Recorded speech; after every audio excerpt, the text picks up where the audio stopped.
Hi, I'm Dr. Tammy Nelson, and welcome to Relationship TV. We have a fabulous guest today, Dr. Madeleine Castellanos. She is a holistic psychiatrist. She is a functional medical doctor and the author of Wanting to Want. This is an amazing title, first of all. And the subtitle is What Kills Your Sex Life and How to Keep It Alive.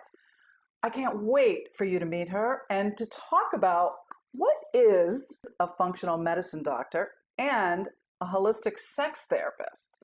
So, Madeleine, thank you so much for being here, Dr. Castellanos. Thank you. It's my pleasure, Tammy. Thank you so much for inviting me. I couldn't wait to get you on our show, Relationship TV. And you're so interesting. You're so fascinating. There's so many parts to what you do, and you're doing such important work in the world. Thank you. So tell us a little bit about your book, what you write about, and your really, really important work that you're doing in sex therapy, in functional medicine, your work as a psychiatrist. You don't look old enough to be a psychiatrist, by the way. And really the work you're doing with women, with couples, really. Thank you. Well, I've been doing this for 20 years. Hard to know. Actually, after residency, and I have been focusing solely on sex therapy for over a decade now, and started doing functional medicine when I started doing my own bioidentical hormones after I had my own surgical menopause. And I don't really take regular psychiatric patients, as like I said, for over a decade, because I believe so strongly in lifestyle changes and functional medicine and getting at the root of what's causing illness. I believe that there's lifestyle factors between dietary changes, exercise, stress management, working on your own personal psychological stuff and relationships that will eradicate the need for psychiatric medications, and so many medical medications that right now Western medicine prescribes to handle symptoms, but never really talks about why don't we just get rid of it from the roots up. So that's what I do.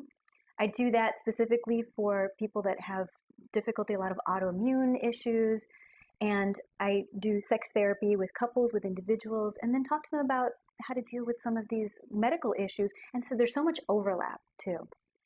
So is that the definition of functional medicine? Is that you really get at the... Yes, functional medicine really believes that there's a lot of inflammation that's happening because of either dietary problems, gut issues that then cause inflammation, environmental toxins, heavy metals, other insults, and stress too, because cortisol in and of itself can really cause disruption in the integrity of the gut lining, and therefore you start to get this inflammatory process that then attacks whatever you're genetically susceptible to. So maybe thyroid, maybe joints, maybe asthma, maybe depression, your brain, maybe heart disease. All of those are related to your immune function. So that's what I do. That makes so much sense. But how do you get someone to make those drastic changes when they're like, just give me the pill? Just give me the magic pill that's going to fix me. We've been acculturated to have that expectation.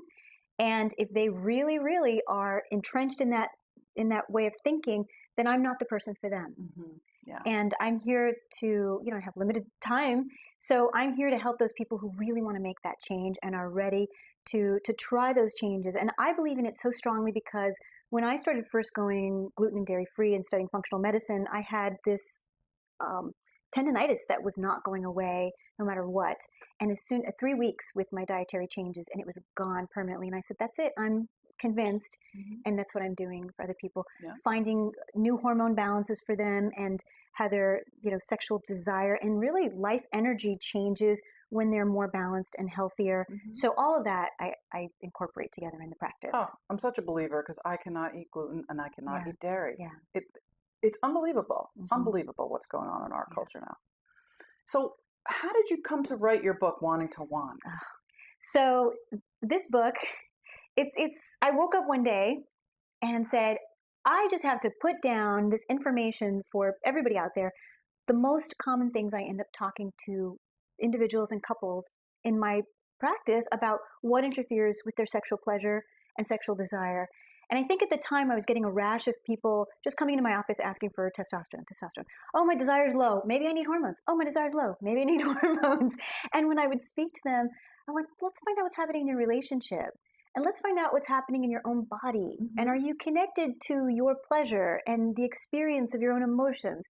So I wanted to tell people, even if you don't have this terrible medical problem, there are some very common things that interfere with your experience of sexual pleasure, which over time is going to interfere with your sexual desire. And you don't have to have erectile dysfunction or vaginismus or any of those things for this process to take place. And it could be something so simple that we take for granted as our lifestyle nowadays that encourages us to live very disconnected from ourselves and from each other. So things like that, very seemingly trivial things that happen in our lives, which can have very, very large impact down the road. And I purposely left all of the medical and physical things that I think could interfere with sexual pleasure and desire until the very end of the book. Oh, interesting. Okay. And I don't even really go into it in detail. What I do is I give a conceptual, like how to conceptualize physical issues related to sexual pleasure and desire. But really the first 6 chapters are all about psychological aspects of it. Yeah. Interesting. So how can you frame some advice for clinicians out there, whether they're doctors, medical doctors, sex therapists, couples therapists? What would you say to them? A piece of advice for them, for those people who are on the front lines treating couples. I know you have a lot of things you want to say to them. Yes. And probably a lot of great advice, but if there's something that you could leave us with. I would say sexuality is an integral part of your happiness, of your life energy, and of your overall health. It is not disconnected as Western medicine, right, or some even therapies try to make it seem. It is all connected, and when you're dealing with pelvic floor dysfunction, you're dealing with sexual dysfunction. If you have heart disease, you're dealing with sexual dysfunction. If you're dealing with depression and anxiety, there's going to be sexual dysfunction. And don't ignore that for your patients, because it is a major part of what gives their life happiness and vitality. And when that's working, it in turn is a positive feedback loop that improves their health, improves their well-being, improves Recovery. their relationships, and then on a grander scale, of course, society, if people are happier and in better relationships. So please don't ignore it. If you have anxiety about it, that's understandable, but just start to ask the questions. You may not have all the answers, but when you ask the questions, you can then see where is it that people need help, and you can start building your toolbox of, well, who should I refer to, and where can I find the resources to give my patients? It may not be in my office, but it may be in somebody else's office if you're a practitioner who's seeing them for a short period of time. So don't ignore that. It's very important for people. Yeah, I totally agree. Totally agree. Yeah. I see so many people who are recovering from cancer, and doctors never even ask questions. They just think, well, you'll put off your sex life until this part of your life is over. I love what you're saying. Thank you. I can't see living without that part. I mean, sometimes it gets put on hold, but to ignore it and pretend it doesn't matter is really doing a disservice to the person, because some people might say, no, I'm going to put that part of my life on hold right now while I'm ill, while I'm recovering, while I don't have a partner, etc. But other people might say, no, this is very important for me and part of my healing process, and everybody's different. You don't know until you ask the question. Right. So regardless, ask the question. Ask the question. Make it a talk-aboutable thing. Yeah, talk-aboutable thing. I love it. Yes. Great. So what's a piece of advice that you might have for couples that are watching or listening to us? So I want couples to know that their sexuality is constantly evolving throughout their entire lives. What you are when you're 16 and your sexual self is not the same thing in your 20s and your 30s and your 40s and your, all the way to your 90s. Right. But because that's the case, you have to have an open dialogue with yourself and with your partner so that you can have this ongoing process of discovery as the layers get pulled back and you discover something new. And each day that you wake up and you're a new person, today my back hurts, or today I have lots of energy and I want to run 5 miles, or today I want to try having sex in the afternoon with the windows open. Have that dialogue with yourself so that you can explore that for yourself and open the lines of communication so you can keep that dialogue going with your partner, ongoing throughout your entire relationship. Yeah, that's great. So that you have sex all through those developmental stages.